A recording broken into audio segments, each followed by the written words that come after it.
Alright, welcome back to more Final Fantasy 13. Sorry I had to end that last one so suddenly. I got a phone call it and it was important. It wasn't like nothing emergencies or anything. Everything's fine. It was just I was somebody I just had been wanting to talk to, and our time frames hadn't aligned up. Um, so I didn't want to risk missing the calls and end up not being able to reach out to him. But we're back in the Final Fantasy 13. We'll get back into the people here in a second. I'll just recoup the two pieces of chapter 3 so far, because that's what was the last episode, I'm pretty sure. Branded. After being caught in the destruction of the vestige, the group awakens directly under the hanging edge on the expanse of a solidified Lake Brescia. An after effect of the energies released by the dying Fal'Cie, the waters of the lake are now frozen in crystal splendor. Despite having survived a fall from an incredible height, the companions are unable to appreciate their luck as each one of them now bears the brand of alien design. The mark seared on their bodies signifies their servitude to a Fal'Cie and the gift of magical power. Gift. Now that they are pulselessly, Lightning and others try to figure out what their focus could be. The only thing they know for certain is that the rampaging beast Ragnarok is somehow involved. Snow is convinced that their focus is to protect their world by defeating the beast, but one fact contradicts this belief. Pulselessly are the hated enemies of Cocoon. A Pulse Fal'Cie would never assign such a task to its servants. And before we ended the last one, we were going to read these character bios. Lightning. The former soldier was a member of the Guardian Corps Bodum Security Regiment, last name Farron. She is known as Lightning, but her true name is a mystery. Sarah, her only family left in the world, has become a l'Cie. Lightning boards the Purge train in an effort to rescue her sister from the Fal'Cie, but Sarah turns to Crystal right before her eyes. However, it is not long until Lightning herself becomes a Fal'Cie servant. She has lost her sister and become a Pulse l'Cie, an enemy of Cocoon. What hope does she have left? Without a family to take care of him, Snow was raised in a sanctum facility. Now he leads a rebellious group of youths known as Nora.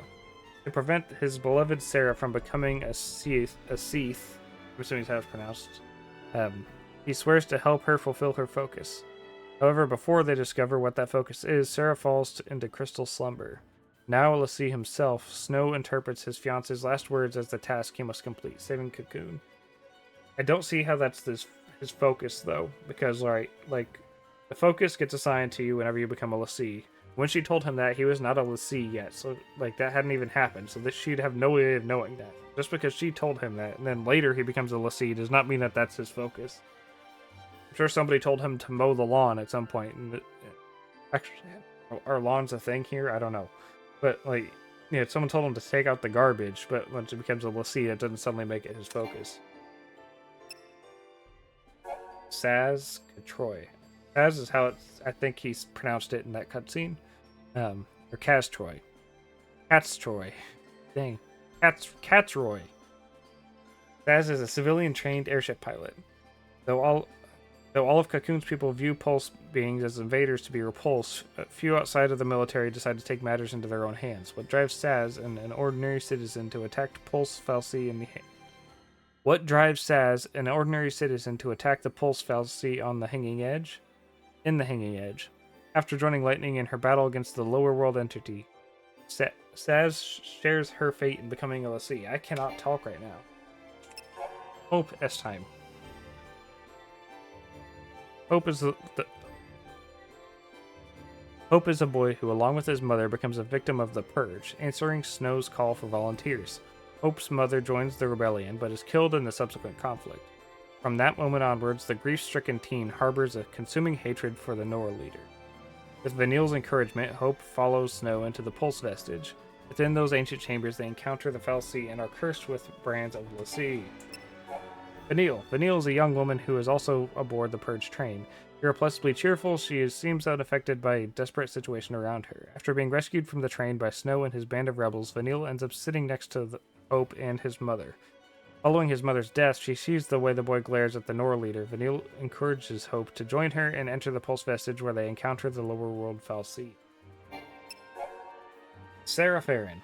Sarah is Lightning's younger sister. Despite losing both her parents, she lives happily enough with her older siblings. Sarah's only real concern is Lightning's disapproval of her boyfriend, Snow. However, all that changes when she encounters the fallacy Anima and is branded as a pulse. Without ever uncovering her task, she urges others to save Cocoon before suddenly turning to Crystal. Though she cannot know for sure, Snow believes her final words to be the focus they must complete. Galanth Dicely. Galanth Dicely is the Primarch, the human representative of the Sanctum, acting as a bridge between the fallacy Eden and a citizen-elected council. He facilitates the government of Cocoon. Until now, he has been seen as a conservative leader, never forcing the direction of the council and always having the best interests of the people at heart. But with the discovery of the Pulse fallacy in Bodum, his leadership becomes ruthless and oppressive, with the purge policy being instigated over the span of a single night. Godot. A childhood friend of Snow, Godot is one of the founding members of Nora. With his impressive frame, he sees himself as the group's shock trooper. Raised almost like a brother to Snow in a Sanctum facility, he knows the Nora leader better than anyone. Despite his often blunt comments and rough behavior, he is devoted to Snow's ideals of compassion. LeBro. Friends with Snow from a young age, LeBro is one of the founding members of Nora. He runs the cafe they opened to fund Nora's operations, and her cooking is one of the best-kept secrets in Bodum. With her brusque, no-nonsense manner, the young woman is treated just like one of the guys, and she would have it no other way. Aki joined the ranks of Nora out of his admiration for Snow. He loves to tinker with machinery and serves as the group's mechanic. His talent for taking junk and using it to upgrade machines has provided Nora with a secret source of income. One day, Maki wants to become a reliable, heroic type like Snow, but he still has a long way to go. Yuj. A junior member of Nora, Yuj is a kind-hearted young man with an insatiable interest in fashion. Though he lacks the same courage as Snow and Godot in dangerous situations, his calming influence makes him an invaluable asset to the group. Lastly, Chocobo Chick. This Chocobo Chick travels in Saz's hair.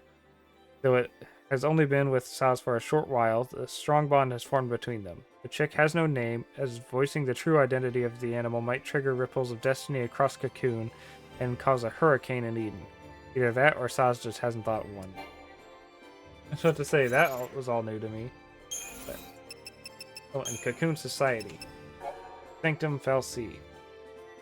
The Sanctum Falsi are the unfathomable entities that constructed the floating shell of Cocoon in ages past, and even now watch over the world's human inhabitants. Each is assigned a specific task that supports the existence of Cocoon's grateful populace, such as generating energy or manufacturing food. The Falsi rarely intervene directly in the governing of society, leaving that responsibility to appointed human representatives. One theory states that, including the lower hierarchy, the total number of Sanctum Falsi exceeds 8 million. Guardian Corps. The Guardian Corps is the branch of the Sanctum military responsible for maintaining peace and stability within Cocoon. Within their assigned jurisdictions, the soldiers of the Guardian Corps fulfill the role of police officers and protectors, working to eliminate all manner of criminal activity as well as rampaging wildlife.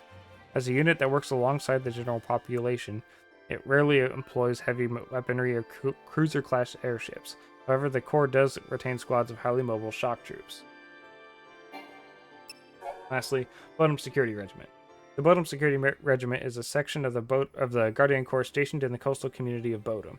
Before the events of the Purge, Lightning belonged to this. Public security issues rarely arose in the sleepy seaside town, and with little trouble from the local fauna, the regiment was one of the least active units of the Corps.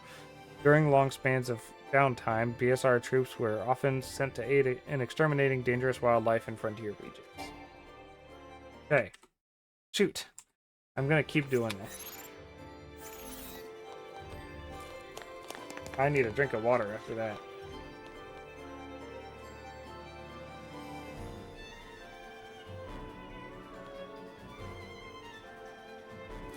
Okay. And just check the map here. Okay. Shoot! Back.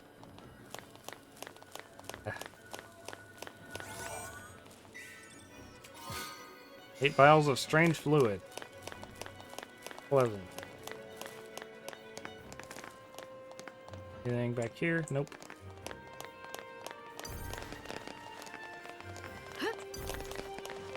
Take these guys on.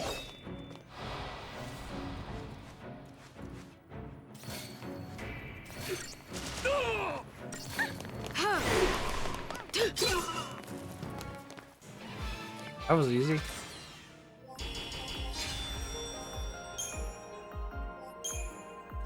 We got another Phoenix down.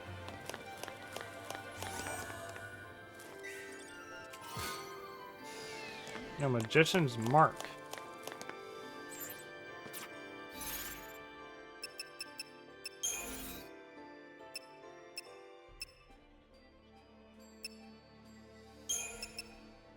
Increases magic by 20. Okay. Oh, shoot. Okay. That we should give to you. Right? Yeah.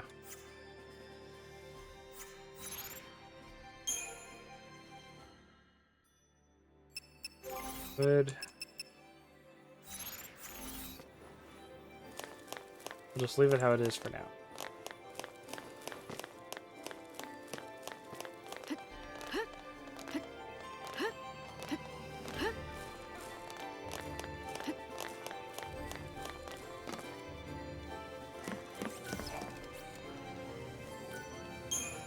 Save, please. Train fell too. I wonder what else is down there.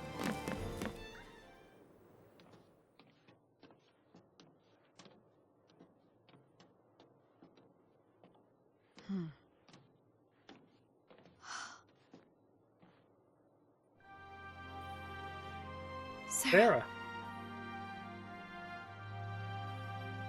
Sarah! Sarah. I'll get you out of there.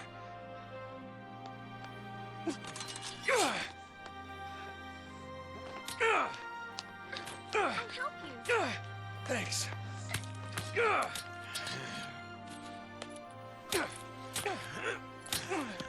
It's no use. Take this. This is goodbye. Lightning! You're just gonna leave her? PSICOM will be here soon. If they find us, we're all dead. You think Sarah'd want that? You think you know how she feels? If I leave her, then I'll never know.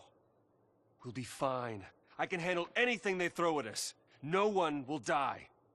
I'll protect Sarah. And Cocoon.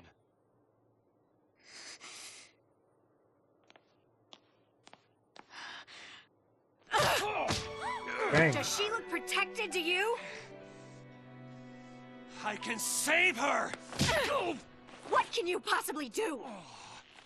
Whatever it takes! One more time. One more time. One more time. Ooh, me. You two are hopeless. You just can't admit it. You want to stay as much as he does. Not about if she wants to stay, though.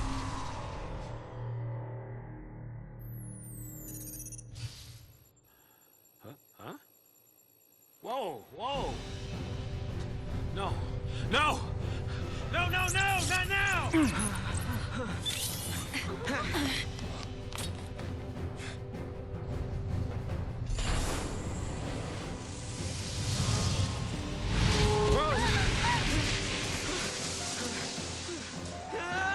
Hey, stand back!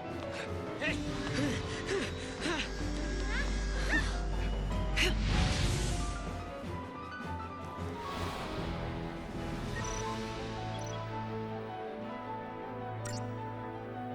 Paradigm system tutorial.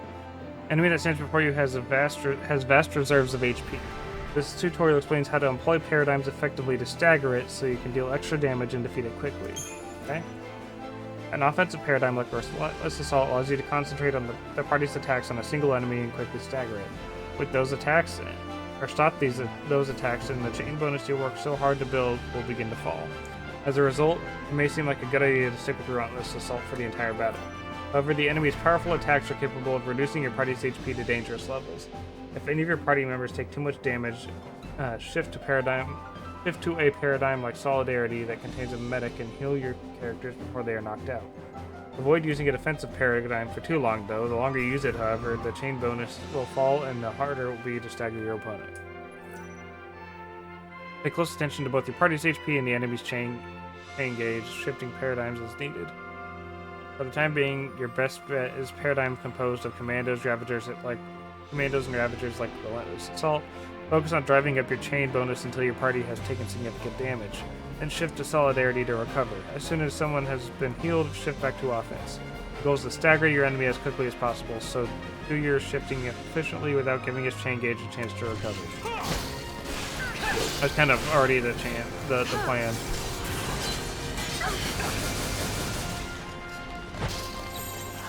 Alright, I'm shifting already.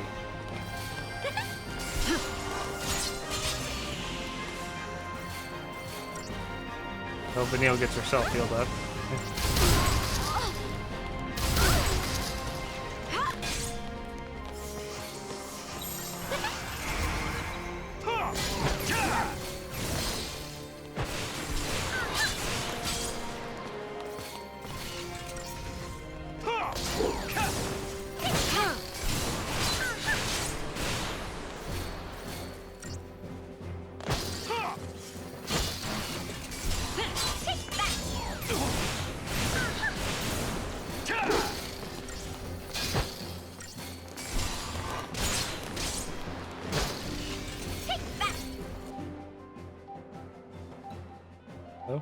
Oh, your opponent's chain gauge has been fully depleted. Finish any healing as soon as possible, then shift your paradigm back to an offensive one like Relentless Assault so that you can attempt to stagger the enemy again.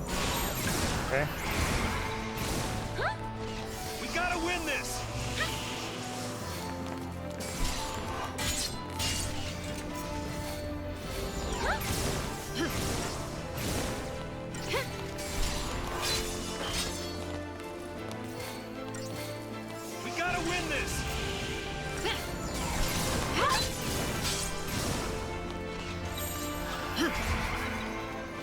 Shift back to Relentless Assault.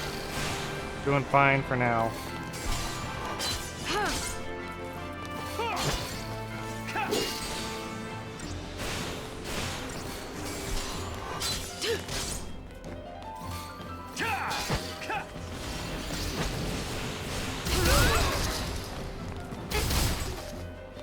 Oh wait, I died? I can't stop now.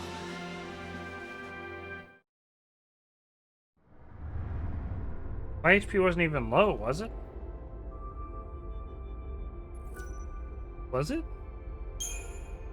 Oh. Didn't think it was low.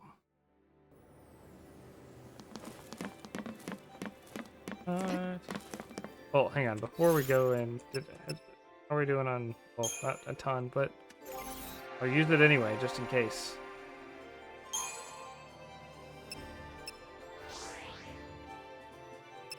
Not quite enough. You are still...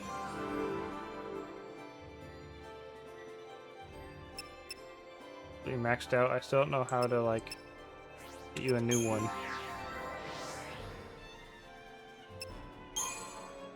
You as a medic, let's that up what I can.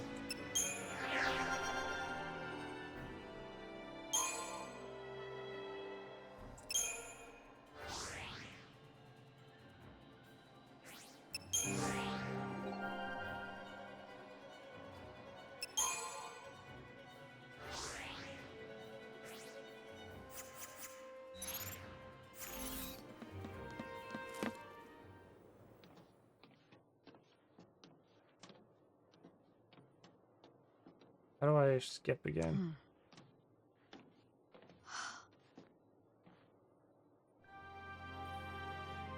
Sarah. Oh, that's right. I can't skip the ones before boss battles.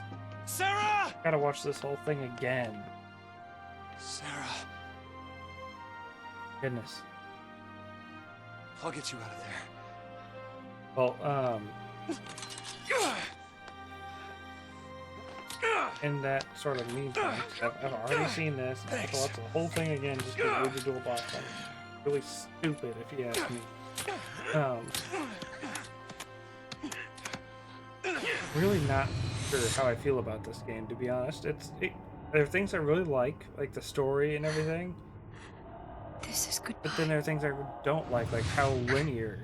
Like I had heard it was linear. I didn't realize how linear it was. Just gonna I really leave her? hope it's not just hallways. Psycom will be here soon. You're going If they down. find us, we're all dead. Like, for the, You think Sarah'd chapter want that? 2 wasn't. You but think you know chapters how 1 she and feels? 3 were both exclusively hallways. If I leave her, there you go. then I'll down. never know. We'll be fine. It was like I can handle anything they throw at us. No one will crazy. die. I'll protect Sarah and Cocoon.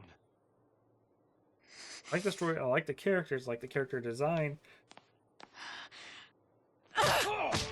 But Does she look protected to you? I can save her! What can you possibly do? need- Whatever it takes!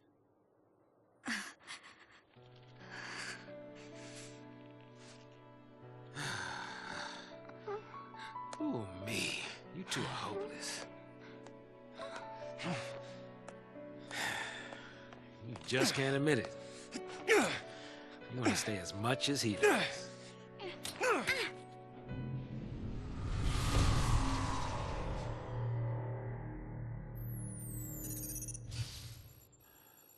Huh?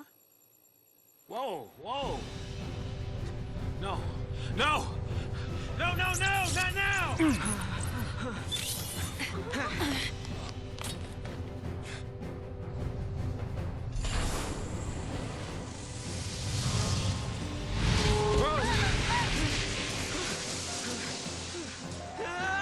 Hey, stand back!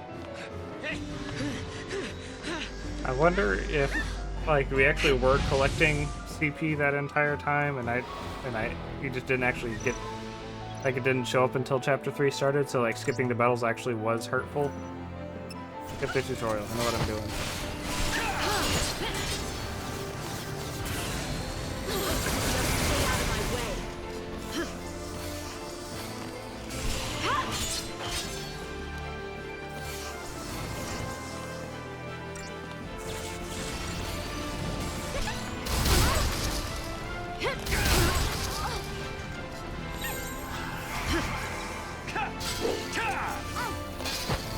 Oh.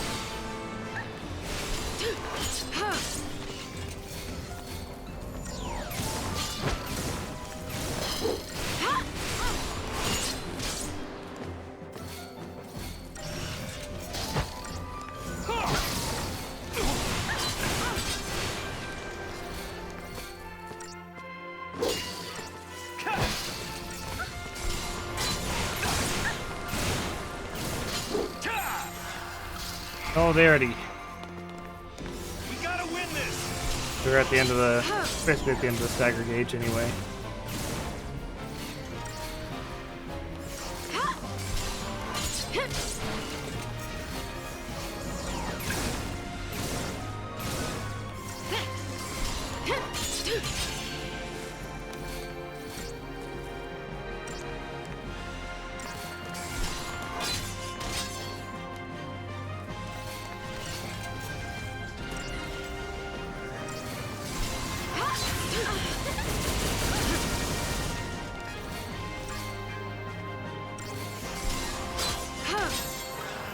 Now I'll change back to Relentless Assault. Let's go.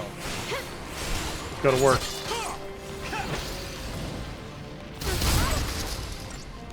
Okay. Yep. I can't stop now. I went to go change, but I can't do it fast enough. Alright, prepare for a jump cut.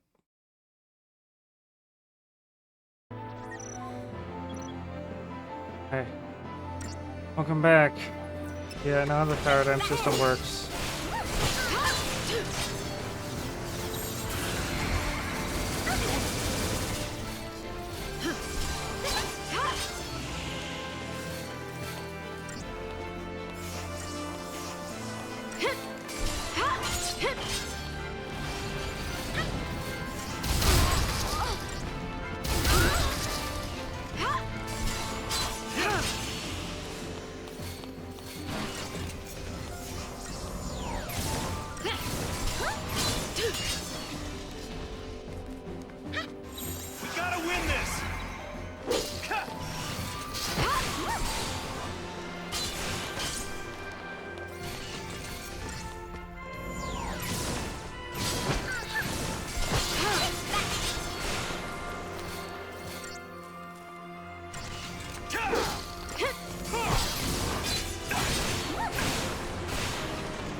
One more. I can fit one more in. Fit one more in. Solidarity.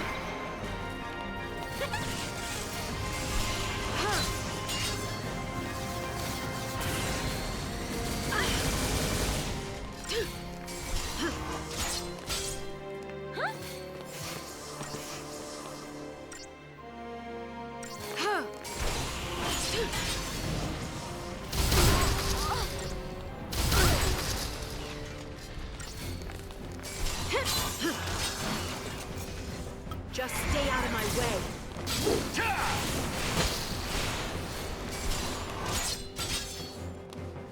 way. Almost there. Come on.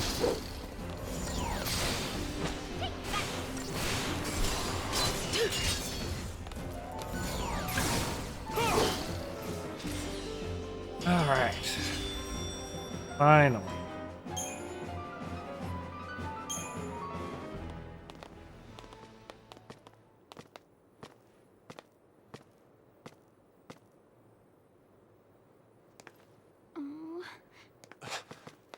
You're leaving?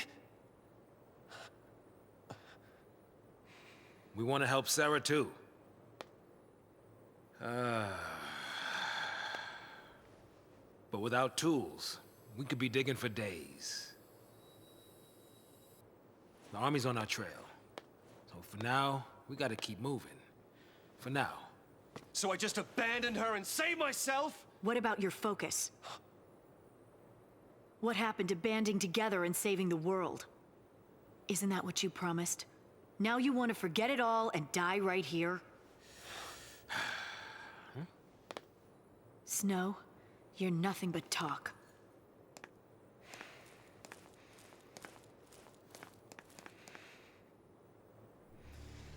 Lightning!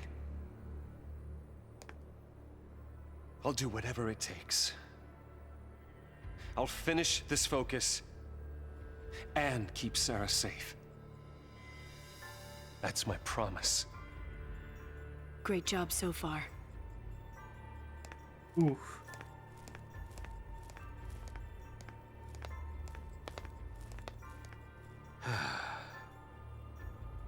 Stay out of trouble.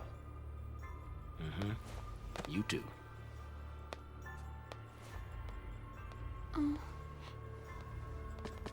Get going.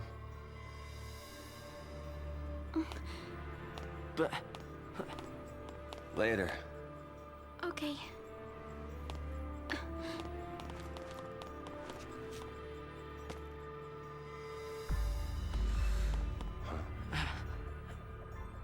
Snow. Save it for next time, kiddo. You'll get left behind. But... It's okay, Hope. Light'll take care of you. We'll meet again. yeah. Count on it.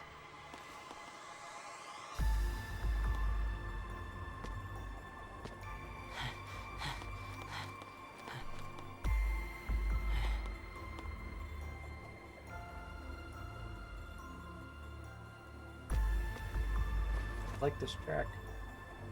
I'll get you out of there.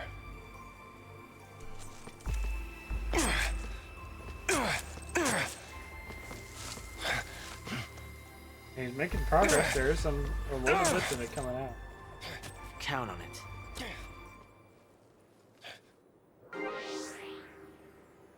Hey, battle team changed. Here, I'll take Sal's in there. Lead. Oh. Alright, okay, so I think it'd be good to... I want to read everything in the data log, but I don't want to like go in the middle of episodes for it. So I think again, good to recap events at the start of an episode, then go over. Oh, not this. Actually, this 'cause I haven't seen this yet. This is the end of this episode anyway. Status effects. During the course of battle, the status of enemies and allies can be altered in various ways, some beneficial and some detrimental. Synergist abilities grant status-enhancing effects that strengthen or protect the recipient. Saboteur abilities, on the other hand, inflict troublesome status ailments. Some enemy attacks can also result in these disadvantageous conditions. It is possible for up to 8 status effects to stack simultaneously. Ignore the harmful ones, and you may soon find your fighting capabilities severely limited.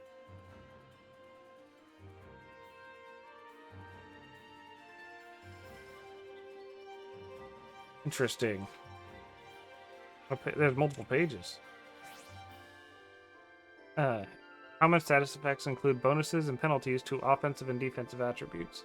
These can result from using abilities or even equipping certain pieces of gear. Changes to strength and magic primarily affect the damage characters deal to enemies, with strength affecting physical damage and magic affecting spells. Strength can be boosted with the bravery ability, while the faith ability enhances magic. Changes to resistances affect the amount of damage characters take away from enemy attacks. Physical resistance can be improved via the protect ability or eroded with deprotect. Likewise, magic resistance can be fortified with shell or hampered by D-shell. And we got the enemy intel on this.